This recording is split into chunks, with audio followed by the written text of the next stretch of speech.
It will always be an advantage for Tesla owners and GM owners in a matter of sense, because customers coming into those independent dealerships all across the world and the network that they will have a distinct advantage in allowing customers to see the other side of what those dealerships really have to offer. Saying that last week at the investor meeting, GM President Mark Royce said they had serviced 11,000 Teslas in the last year.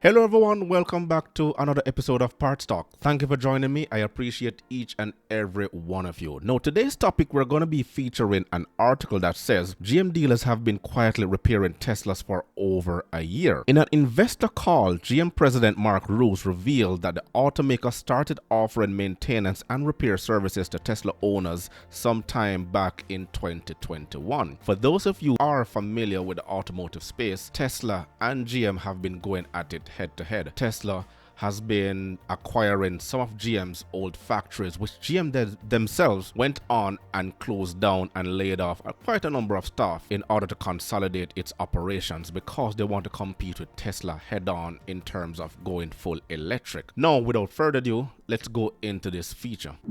General Motors has been quietly servicing Tesla vehicles as customers of the EV maker are frustrated with Tesla's complex repair network. There you see shares of Tesla continuing to fall, down more than 1%, and GM up 1%. Yahoo Finance senior autos reporter Praz Subramanian here with more on this. Praz, there's long been discussion about the network of dealerships that GM and Ford have. Would that be an advantage or disadvantage? Maybe we're getting a glimpse here.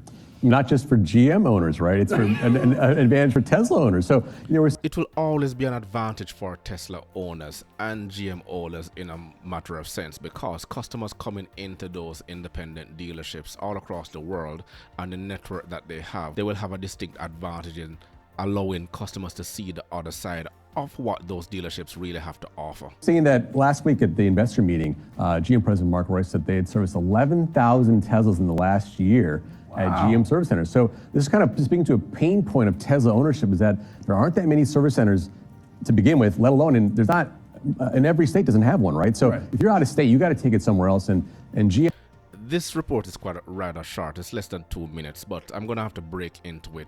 Sorry for the interruption, but this is just a solid case of if it ain't broke, don't try to fix it. So in certain parts of the world, you only have one dealership per country, and that means that dealership has to work around the clock ensuring that all its customers are satisfied. So what they do from time to time is they will go ahead and set up satellite depots or independent authorized service shops in order to carry out the work on behalf of these said dealerships, because not all the customers will be able to visit that dealerships that will be situated on one part of the country while they reside on the other part of the country. So it only makes sense. Now, in this situation, this makes it only more feasible for Tesla to Tesla owners to benefit from this thing, because GM and Ford already have established dealers right across the country. One of the largest network across the United States and the entire North America, if you should include Canada as well. If you just Google how dealerships were started, this little article right here will tell you the history of car dealerships, and we're talking about the United States here, is that the early cars were sold by automakers to customers directly through a variety of channels, including mail order, department stores, and traveling representatives. The first dealerships in the United States was established in 1898 by William E. Metzger. So believe it or not, why would you want to go ahead and change a 100-year proven strategy and model that has been servicing billions of people for over 100 years? They have that many options, right? They have Tesla mobile service where they actually send a person out with the van. They can fix you up there, but that's only in certain situations. In California, you have a lot of third-party Tesla EV operators because there's so many EV cars there. But for the most part, if you're in a middle America state, you really are kind of at the whims of a Musk and company and how they're going to service you, or you're going to a GM dealer.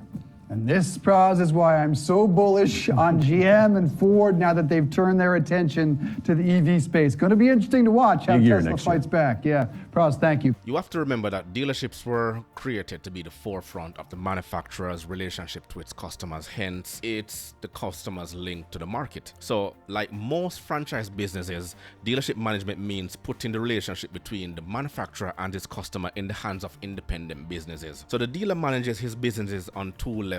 One, to maximize sales, and two, to service existing customers. That's basically what it is. And if you go about setting a bad reputation based on how you go about dealing with your customers, then you will have far more complaints than ever before. And if you take, for example, some dealers have formed a bad reputation over the number of years, especially in the used car industry. Take, for example, Carvana. Look at how they started out, capitalizing on a particular market condition, and now look at where they are, shutting down, laying off, and filing for bankruptcy. It's not for everyone. Again, don't reinvent the wheel. The car industry is a cycle. There's always a trickle-down effect, where when the economy is booming, you'll have a number of new car buyers, and then they will want to change their car every 2 or 3 years. Some will want to keep it a little bit longer. So when those cars are actually traded in, it creates the used car market. And the used car market is also another booming industry. We don't have that in the EV space right now, hence why the prices are continually increasing.